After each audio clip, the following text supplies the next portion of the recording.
नमस्कार मेरे प्यारे बच्चों, स्वागत है आप सभी का एक नई और धमाकेदार वीडियो में। सो प्यारे बच्चों, आज की क्लास में मैं आपको अंग्रेजी सीखने और समझने का बहुत ही बेहतरीन तरीका आपके लिए लेकर आ गया हूं।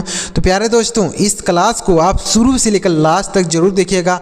100% गारंटी के साथ कहता हूँ, आपको अंग्रेजी पढ़ना और सीखना आपको 100% आ जाएगा। तो प्यारे बच्चों, अगर आपको यह वीडियो अच्छा लगे लाइक करिएगा।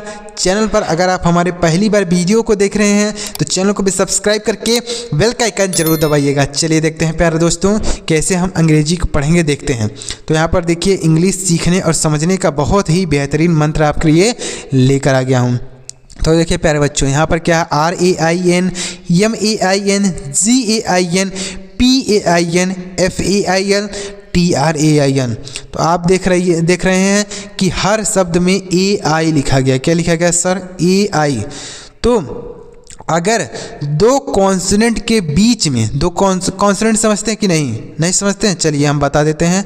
AEIOU, इनको छोड़कर, यह जो 5 है ना, इनको छोड़कर अंग्रेजी अल्फ़ाबेट में जितने भी अक्षर होते हैं, जैसे B है, C है, D है, F है, G है, यह सब कॉन्सोनेंट होते हैं। इनको छोड़कर यह वावेल होते हैं और यह कॉन्सोनेंट होते हैं। B C D F G H यह कॉन्सोनेंट हैं।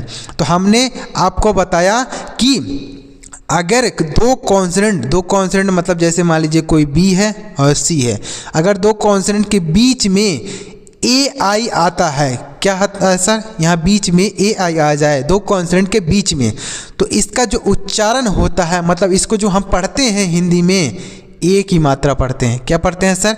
एक ही मात्रा पढ़ते हैं।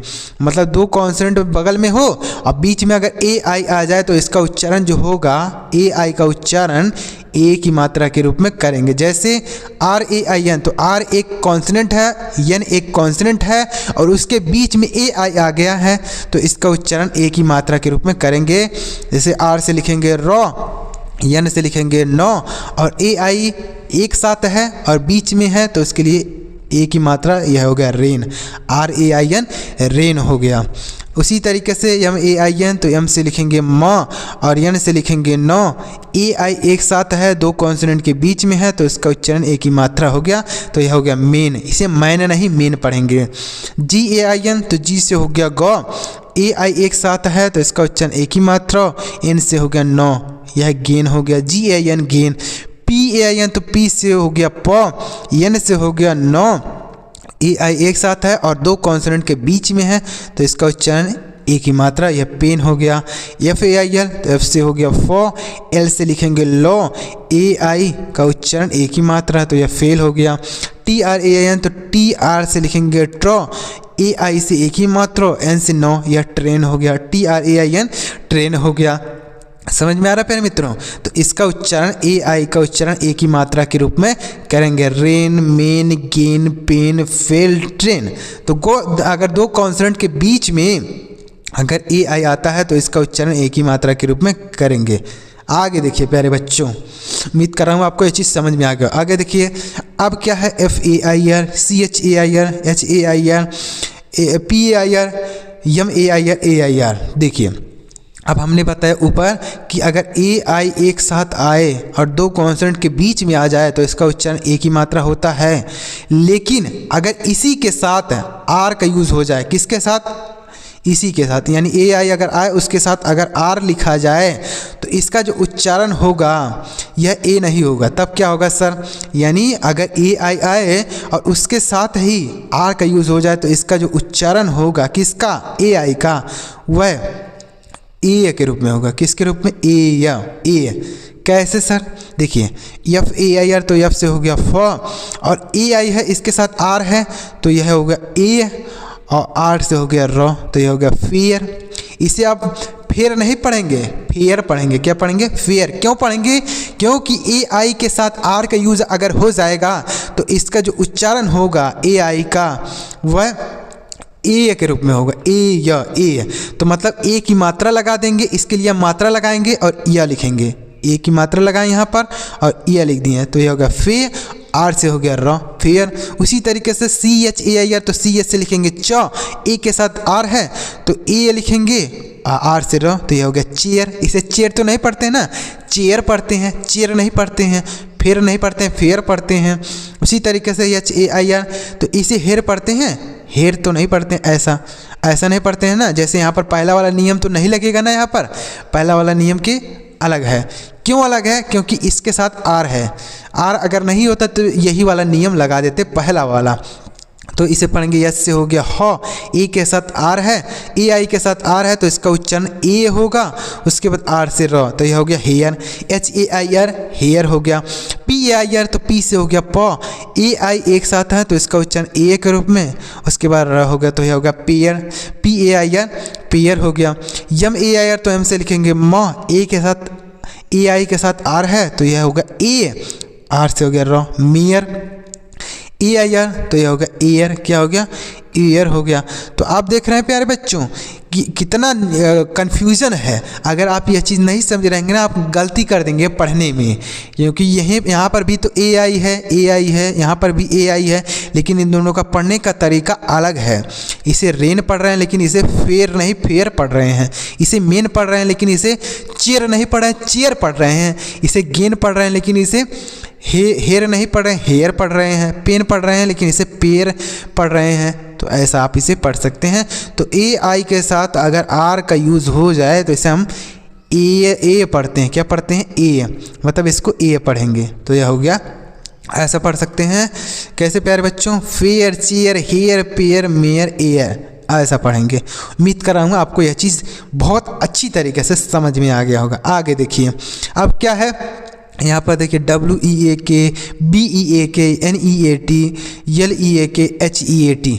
देखिए ये जो आर होता है ना, इसका बहुत बड़ा रोल होता है इन कॉन्सोनेंट के साथ। इन मतलब ये जो एक साथ दोनों आते हैं अक्षर, इनका अगर आर का यूज़ होता है तो इसका बहुत बड़ा रोल होता है। अभी आपको आगे पता चलेगा। जैसे यहाँ पर आपने देखा ना कि AI है, केवल AI लिखा गया तो उसका उच्चारण एक ही मात्रा हो गया, लेकिन अगर AI के साथ आर आ गया है तो उसका उच्चारण ही बदल गया। उसी तरीके से अब यहाँ पर देखिए क्या है, यहाँ पर अगर ई और ए एक साथ आए तो इसका उच्चारण हम बड़ी की मात्रा के रूप में करेंगे। क्या लिखेंगे सर? बड़ी की मात्रा। यानी दो कॉन्सोनेंट के बीच में अगर आए तो हम बड़ी की मात्रा का उच्चारण करेंगे। यहाँ पर है W और V, W और K एक कॉन्सोनेंट है, B और K कॉन्सोनेंट है, N और T कॉन्सोनेंट है, L और K कॉन्सोनेंट है। तो इनके बीच में ई और ए एक साथ आए तो इसका उच्चारण हम बड़ी की मात्रा के रूप में करेंगे। देखते हैं, W से हो गया वा और K से हो गया क, ई और ए एक साथ हैं तो इसका उच्चारण बड़ी की मात्रा यह वीक हो गया। WEAK वीक, BEAK है तो बी से हो गया ब और EA से बड़ी की मात्रा लिखेंगे, K से क, यह बीक हो गया। BEAK beak. NEAT तो N से हो गया नौ, T से हो गया ट और EA एक साथ हैं तो बड़ी की मात्रा यह नीट हो गया। LEAK तो L से हो गया लॉ, EA से बड़ी की मात्रा और K से क, यह लीक हो गया। LEAK leak. HEAT एस से हॉट, टी से टॉ, EA एक साथ हैं तो इसके बड़ी की मात्रा हीट हो गया। HEAT heat. तो अगर EA एक साथ आए और दो कॉन्सोनेंट के बीच में आए तो उसका उच्चारण हम बड़ी की मात्रा करेंगे weak, beak, neat, leak, heat, ऐसा पढ़ेंगे। अब देखिए यहाँ पर केवल EA एक साथ था। अब अगर EA के साथ R का प्रयोग हो जाए तो इसका उच्चारण देखते हैं क्या होगा। यहाँ पर भी बदलेगा नियम। जैसे यहाँ पर AI था तो केवल A की मात्रा होता था, लेकिन अगर इसके साथ AI के साथ R आ जाता था तो A लिखते थे। उसी तरीके से यहाँ पर है EA, तो EA अगर एक साथ रहता तो इसका उच्चारण जो हम बड़ी की मात्रा कर देते हैं, लेकिन इसके साथ अगर R आ जाए तो क्या होगा, चलिए आगे सीखते हैं।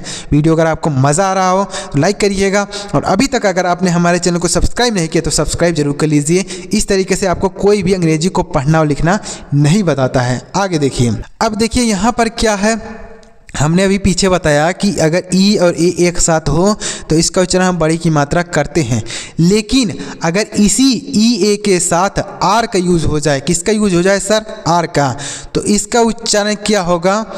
ई के रूप में होगा। किसके रूप में? ई, ऐसा लिखेंगे, ई लिखेंगे, मतलब ई लिखा जाएगा। अगर ई ए के साथ आर आ जाए तो, अगर ई ए के साथ आर नहीं आता तो यह लिखते हैं, लेकिन अगर ई ए के साथ आर आ जाता है तो ई लिखेंगे। जैसे डी से हो गया डॉ और ई के साथ आर है, ई ए के साथ आर है तो इसका उच्चारण ई ए लिखेंगे, यानी बड़ी की मात्रा लगानी पड़ेगी और या लिखना पड़ेगा आर से र। तो इसे हो गया डियर। इसे डीर नहीं पढ़ेंगे, जैसे हमने पीछे बताया कि ई ए से बड़ी की मात्रा होती है, तो आप सोचेंगे यहाँ पर भी बड़ी की मात्रा हो जाएगी। नहीं, यहाँ पर बड़ी की मात्रा नहीं होगी, बड़ी की मात्रा लिखना पड़ेगा, उसके साथ यह लिखना पड़ेगा। तो यह हो गया डियर। क्या हो गया? डियर हो गया। अगला है एन ई ए आर, तो एन से हो गया नौ। उसके बाद ई ए के साथ आर है तो यह हो गया ई, आर से हो गया रो, तो यह हो गया नियर। उसी तरीके से डब्ल्यू ई ए आर, तो डब्ल्यू हो गया वाह, ई ए के साथ आर है तो यह ई हो गया, आर से रो, तो यह वियर हो गया, W E A R wear. F E A R fear हो गया। इसे फिर नहीं पढ़ेंगे, फियर पढ़ा जाएगा। देख रहे हैं प्यारे बच्चों, इस आर की वजह से इसका उच्चारण ही बदल जा रहा है। पीछे हमने बताया कि ई और ए एक साथ होते हैं तो इसका उच्चारण हम बड़ी की मात्रा करते हैं, लेकिन अगर आर उसके साथ आ जाए तो इसका उच्चारण ई ए के रूप में, इसे फिर नहीं पढ़ेंगे, फियर पढ़ेंगे। क्या पढ़ेंगे? Fear. P E A R, इसे हम पढ़ेंगे पियर। क्या पढ़ेंगे? पियर पढ़ेंगे। टी ई ए आर, इसे टीयर पढ़ेंगे। क्या पढ़ेंगे? टीयर नहीं, टीयर पढ़ा जाएगा। तो ऐसे पढ़ सकते हैं। तो उम्मीद करूँगा आपको ये चीज़ समझ में आ गया होगा। अब देखिए प्यारे बच्चों, कुछ ऐसे भी शब्द होते हैं कि ई और ए एक साथ होते हैं। क्या होते हैं प्यारे बच्चों? ई और ए एक साथ होंगे, लेकिन इसका उच्चारण ना तो बड़ी की मात्रा होगा ना तो ई ए के रूप में होगा। तो फिर क्या होगा सर? देखिए, ई और ए एक साथ होंगे लेकिन इसका उच्चारण ना बड़ी की मात्रा करेंगे, जैसे पीछे बताया, और यहाँ पर बताया कि ई ए होगा। यहाँ पर ई ए भी नहीं होगा ना तो बड़ी की मात्रा होगा। तो फिर क्या होगा सर? देखते हैं। तो यहाँ पर है डी ई ए डी। देखिए यहाँ पर भी ई ए एक साथ है, ना तो इसके साथ आर है और ना पहले जैसा है, लेकिन इसका उच्चारण होगा डी से डॉ लिखेंगे और ई ए से ए की मात्रा लिखा जाएगा, डी से डॉ। इसे डीड नहीं पढ़ेंगे ना तो डीड पढ़ेंगे, इसे डेड पढ़ाया जाएगा। क्या पढ़ा जाएगा? तो ई ए से यहाँ पर ए की मात्रा होगा। क्या होगा सर? ए की मात्रा होगा।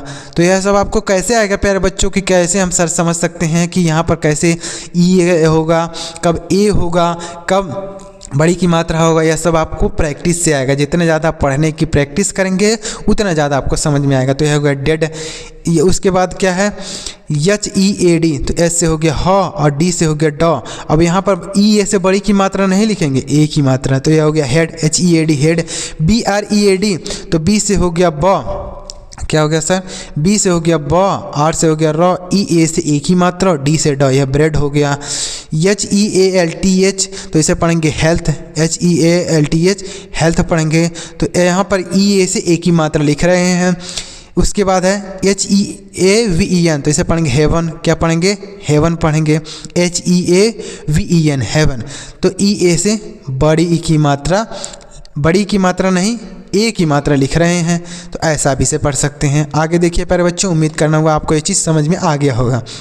आगे देखिए, अब अगर डबल ई एक साथ आता है तो इससे हम बड़ी की मात्रा लिखते हैं। क्या लिखते हैं प्यारे बच्चों? बड़ी की मात्रा। देखिए एन डबल ई डी, तो एन से हो गया नौ, डबल ई से बड़ी की मात्रा लिखेंगे, उसके बाद डी से डॉ, तो हो गया नीड। डब्ल्यू डबल ई के, तो डब्ल्यू से हो गया वाह, और डबल ई से हमने बताया बड़ी की मात्रा लिखा जाएगा, तो यहाँ पर बड़ी की मात्रा लगाएंगे। के से क, तो यह हो गया वीक। डब्ल्यू डबल ई के वीक हो गया। के डबल ई पी, तो के से हो गया क, पी से हो गया प, डबल ई से बड़ी की मात्रा, यह कीप हो गया। एम डबल ई टी, तो एम से हो गया म, डबल ई से बड़ी की मात्रा, टी से ट, यह मीट हो गया। M double E T meat. F double E T, F से हो गया फ, डबल ई से बड़ी की मात्रा, टी से ट, यह फीट हो गया। F double E T feet हो गया। तो यहाँ पर देखिए ई डबल ई एक साथ आता है तो इससे हम बड़ी की मात्रा लिखते हैं, लेकिन अगर इसी डबल ई के साथ आर का यूज़ हो जाए, देख रहे हैं ना प्यारे बच्चों, ये जो आर है ना, इसका बहुत बड़ा रोल होता है अंग्रेजी पढ़ने में, लिखने में। देख रहे हैं ना, जैसे यहाँ पर हम पीछे बताया कि अगर ई एक साथ आए तो बड़ी की मात्रा लिखते हैं, लेकिन उसके साथ आर आ जाए तो उसका उच्चारण ही बदल जाता है। उसी तरीके से अगर डबल ई एक साथ आए तो उसका उच्चारण हम बड़ी की मात्रा के रूप में करते हैं, लेकिन अगर इसके साथ आर आ जाए तो क्या होता है सर, समझते हैं। तो अगर डबल ई एक साथ हो लेकिन इसके साथ आर आता हो तो इसका उच्चारण करेंगे ई ए के रूप में। किसके रूप में करेंगे? ई ए करेंगे। मतलब इसको लिखना पड़ेगा। कैसे? जैसे डी से हो गया डॉ और डबल ई के साथ आर है तो ई ये लिखेंगे, मतलब बड़ी की मात्रा लगाएंगे और यह लिखेंगे आर से रॉ, तो यह हो गया डी एर। इसे डी रे नहीं पढ़ेंगे, डी एर पढ़ेंगे। C H double E R, तो सी एच से हो गया चौ और डबल ई से बड़ी की मात्रा नहीं लिखेंगे, ई ए लिखेंगे आर से रॉ, यह हो गया चीयर। क्या होगा? चीयर।